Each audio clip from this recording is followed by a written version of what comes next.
اسلام میں ایک بہترین چیز جو وضو ملا ہے ہمیں، کمال کی چیز ہے. کبھی وضو کو سوچا کریں. وضو کے نام پہ جو اللہ کی رحمتیں ہمیں ملی ہیں، اور وضو کے نام پہ جو صفائی اور پاکیزگی کا نظام ہماری مقدر میں آیا ہے، انوکھا نظام ہے.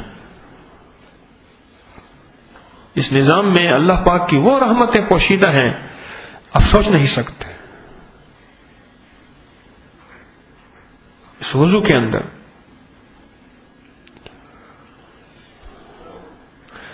جو وضو بہت بڑی بڑی عبادتوں کا ذریعہ بنتا ہے، وہ خود کتنی بڑی عبادت ہوگی. جس وضو سے آپ اتنی بڑی بڑی عبادتیں کرتے ہیں، وہ وضو خود کتنی بڑی عبادت ہوگی. اس وضو کے اندر خود کتنی بڑی گہرائی ہوگی، اور اس وضو کے اندر خود کتنی بڑی طاقت اور تاثیر ہوگی، جو وضو اتنی بڑی عبادتوں کا ذریعہ بنتا. اور دنیا میں جتنے بھی شاہ سوار گزرے ہیں، جنہوں نے دنیا میں کمالات حاصل کیے ہیں، وہ ان ماؤں کی کھوک اور گود سے نکلے ہیں جو باوضو ہوا کرتے تھے. انہی سے نکلے ہیں. اس برصغیر کی تاریخ میں ایک خاتون گزری ہے، بی اما. اس خاتون نے خود بھی اور اس خاتون کے بیٹوں نے بھی اس برصغیر کی گزشتہ صدی میں ایک انوکھی تاریخ لکھی ہے، اور وہ ہیں علی برادران، مولانا محمد علی جوہر اور مولانا شوکت علی گوہر. آپ کے لاہور میں جوہر ٹاؤن ہے.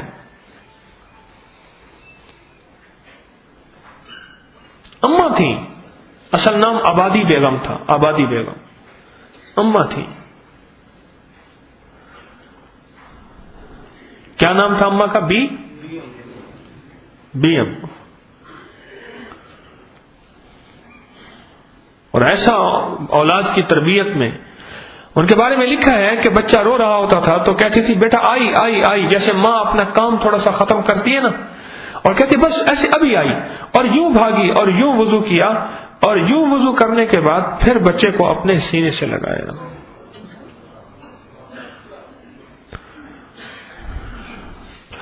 کسی نے کہا کہ آپ کا بیٹا جو ہے محمد علی جوہر علی گڑھ میں پڑھ رہا، اور علی گڑھ میں پڑھنے والا مسلمان نہیں رہتا. اس دور میں ایک عام ہوا تھی. کہا بیٹا علی گڑھ میں پڑھے گا، اور اللہ کے فضل سے میں نے باوضو دودھ دیا ہے، علی گڑھ والوں کو مسلمان کرے گا. بیت المقدس میں 1930 میں فوت ہوئے مولانا محمد علی جوہر. ان کی قبر بیت المقدس میں بنی ہے، 1930 میں فوت ہوئے.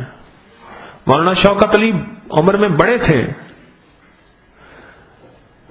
ایک دو مولانا شوکت علی جیل میں گئے، اور جب یہ جیل میں جاتے تھے تو ان کے کپڑے اسپیشل بنتے تھے، کیونکہ بہت لمبا قد اور بہت موٹے تھے. ایک دو جہاز والوں سے جھگڑا ہو گیا. پہلے ہوائی جہاز میں بندہ تول کے بھیجتے تھے، اب وہ تولے کریں آپ کا تو 2 کا وزن ہے، آپ کا کرایہ ڈبل لگے گا. مولانا شوکت علی صاحب کو کہیں میرا کرایہ ڈبل کیسے؟ مطلب بندہ یہی کہوں، کیونکہ انہوں نے جہاز کا اس دور میں وزن ہوتا تھا، تو وزن تو پورا کرنا ہوتا تھا. تو ایک دفعہ جیل میں گئے تو جیل والوں نے فوراً انہیں پتہ چلا کہ مولانا شوکت علی گرفتاری ہے اور وہ جیل میں آ رہے ہیں، تو اسپیشل درزی کو بلایا، اور جلدی درزی جیل کے کپڑے تیار کر رہا. اور کپڑے تیار کرنے کے بعد جیل نے ایسے انوکھے انداز میں کہا کہ کہنے لگے اتنا موٹا آدمی تو چل بھی نہیں سکتا، بیٹھ بھی نہیں سکتا، آپ تو پوری دنیا کے دورے کرتے ہیں، پورے ملک کے دورے کرتے ہیں، چلتے ہیں، پھر جیلوں میں بھی جاتے ہیں، پھر نکلتے ہیں، کیا وجہ ہے؟ کہنے لگا بیٹا جس دن اماں کا دودھ وضو والا ختم ہو جائے گا، اس میں جیل میں نہیں جاؤں گا، پھر قبر میں جاؤں گا. اماں کا وضو والا دودھ جس دن ختم ہو جائے گا نا، 38 میں ختم ہو گیا، فوت ہو گئے. دلی کی جامع مسجد میں کئی گھنٹے قائد اعظم بیٹھ کے روتا رہا کہ میرا ساتھی مجھ سے جدا ہو گیا. اور جب تک تدفین نہیں ہوئی مولانا شوکت علی کی، قائد اعظم روتا رہا.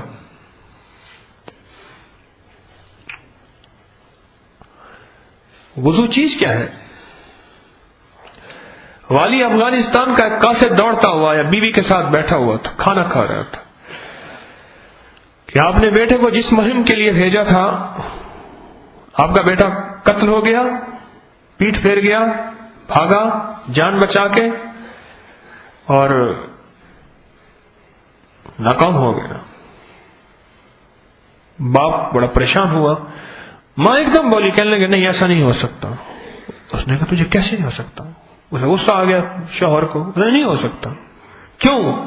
اس نے کہا میں نے بیٹے کو سدا 2 چیزیں دی ہیں، ایک رزق حلال دی ہے اور ایک باوضو دودھ دی ہے۔ میرا بیٹا پیٹ نہیں پھیر سکتا، ہاں میرا بیٹا قتل ہو سکتا ہے، شہید ہو سکتا ہے، پیٹ نہیں پھیر سکتا۔ یہ کہتے ہیں کہ پیٹ پھیر کے بھاگ گیا ہے، وہ نہیں ہو سکتا۔ اگلا قاصد جب آیا کچھ عرصے کے بعد، کچھ دیر کے بعد، اس قاصد نے کہا کہ نہیں وہ خبر غلط تھی، بیٹے نے پیٹ نہیں پھیرا، پیٹ نہیں پھیری، ہاں وہ زخمی ہے اور لیکن جی بھر کے اس نے مقابلہ کیا ہے اور وہ فاتح ہے۔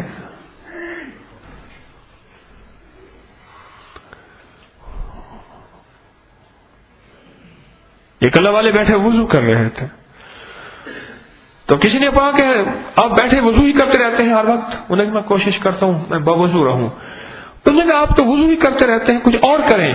اس نے کہا بیٹا ہماری تاریخیں پانی سے لکھی جاتی ہیں اور لہو سے لکھی جاتی ہیں، بس ختم۔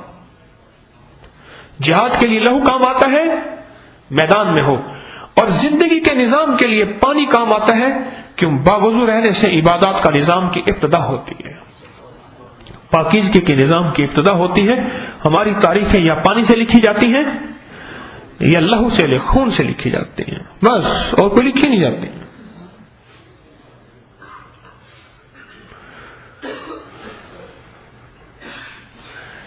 اس وضو کی طاقت کو سمجھیں، وضو کی قوت کو سمجھیں۔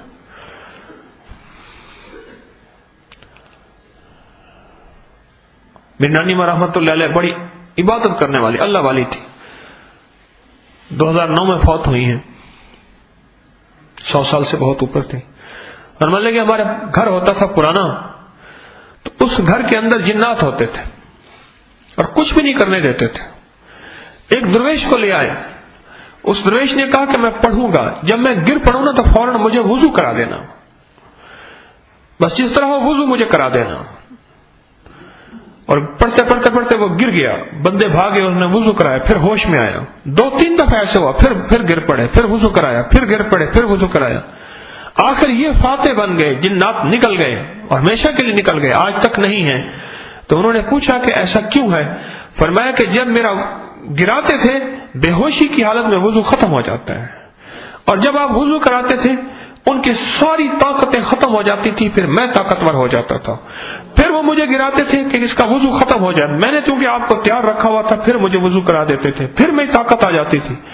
3 دفعہ ایسا ہوا اور 3 دفعہ وہ ناکام ہوئے، میں کامیاب ہوا، اور آخر کار جو ہے میں کامیاب ہو گیا، اور اس کی بنیاد وضو ہے۔ حدیث میں ایسے نہیں ہوتا، وضو مومن کا ہتھیار ہے، حدیث کا مفہوم ہے، وضو مومن کا ہتھیار ہے۔ ایک چھوٹا سا لفظ کائنات کے ایک بہت بڑے اسکالر اور دانشور کا لفظ ہے، حضرت محمد صلی اللہ تعالی علیہ وسلم کا لفظ ہے۔ ایک چھوٹا سا لفظ کوئی ایسا لفظ نہیں ہے، بہت بڑی طاقت ہے اس لفظ کے اندر، قوت ہے۔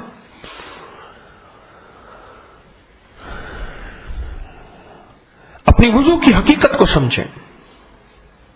یہ وضو آپ کی زہری جہاں نجاستوں کو ختم کرتا ہے۔ ساری سائنس، ساری دنیا کی سائنس آلودگی کے پیچھے پڑی ہوئی ہے، ہماری فضائی آلودگیاں، ہماری ہواؤں میں بہت خطرناک قسم کی تابکاری ہے اور خطرناک قسم کی شعاعیں ہیں، لہریں ہیں، اور خطرناک قسم کی ایٹمی نظام اور کثافتیں اور آلودگیاں ہیں، اور اس کا واحد حل چہرے کو دھونا، آنکھوں کو دھونا، ناک کو دھونا، منہ کو دھونا، اور وہ وضو ہے۔ ڈپریشن کا علاج، انگزائٹی کا علاج، اسٹریس کا علاج وضو ہے۔ ایک بہت بڑے پاگل خانے کے ڈاکٹر نے لکھا ہے کہ اگر پاگل پن سے بچنا چاہتے ہیں اور نفسیاتی ذہنی الجھنیں، گھریلو الجھنیں، ذہنی الجھنیں اس سے بچنا چاہتے ہیں تو پھر وضو کریں اور مسا جب گردن کے پیچھے کیا کریں تو پانی کا ذرا بھر کے کیا کریں. کہ گردن کے پیچھے آپ جو پانی لگا رہے ہیں اس پانی کے اندر بڑی تاثیر اور طاقت ہے، اور یہ پانی آپ کو اتنی بڑی بڑی بیماریوں سے بچا رہا. مسے کے نام پہ جو پانی لگاتے ہیں، مسے کے نام جو پانی لگاتے ہیں اتنی بڑی بیماریوں سے بچا رہا آپ سوچ نہیں سکتے. اور جو پانی بھووں میں رہ جاتا ہے یہ ہماری نظر کے لیے، ہماری یادداشت کے لیے، ہماری عقل کے لیے، اور ہماری آئی سائٹ کے لیے، اور ہماری پتلی کے لیے یہ ایک ایسا نظام ہے جیسے کہ ریڈیٹر میں گاڑی کا پانی. اور پانی گاڑی کے اندر ریڈیٹر میں پانی نہ ہو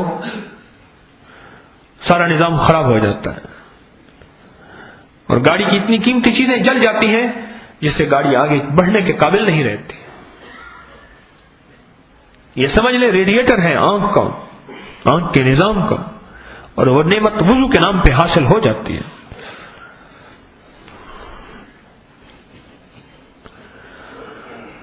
پھر جہاں یہ ظاہری ہماری جو ظاہری آلودگیاں ہیں اس کو یہ وضو ختم کرتا ہے.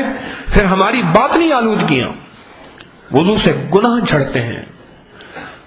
ہاں، وضو سے گناہ گرتے ہیں، وضو سے گناہ دھلتے ہیں، وضو سے گناہ دھلتے ہیں. آنکھوں کے گناہ دھلتے ہیں، کانوں کے گناہ دھلتے ہیں، منہ کے گناہ دھلتے ہیں، زبان کے گناہ دھلتے ہیں، ہاتھوں کے گناہ دھلتے ہیں، پاؤں کے گناہ دھلتے ہیں، چہرے کے گناہ دھلتے ہیں، رخ کے گناہ دھلتے ہیں. انسان نے چہرہ کسی طرف رخ کیا اور وہ دیکھنا گناہ تھا، اس رخ کی وجہ سے چہرے پہ جو پانی لگا اس رخ کے گناہ دھلتے ہیں. بعض اللہ والے ایسے جو صاحب کشف ہیں، بھائی اس کو اٹھا دو، میرے سامنے سو رہا ہے، میرے سامنے تو نہ سو. بعض اللہ والے ایسے کہ جو آنکھوں سے دیکھ لیتے تھے کہ یہ جو پانی وضو کا گر رہا اس پانی میں کیا ہے اور کون سا گناہ ہے، آنکھوں سے دیکھ لیتے. حضرت امام اعظم ابو حنیفہ رحمۃ اللہ علیہ کے بارے میں تو یہاں تک آتا ہے کہ ان کو اتنا کشف ہوتا تھا، آخر اللہ سے دعا کی، الہی مجھ سے یہ کیفیت واپس لے لے. لوگوں کے عیب نظر آتے ہیں، لوگوں کے عیب نظر آتے ہیں. ایک دم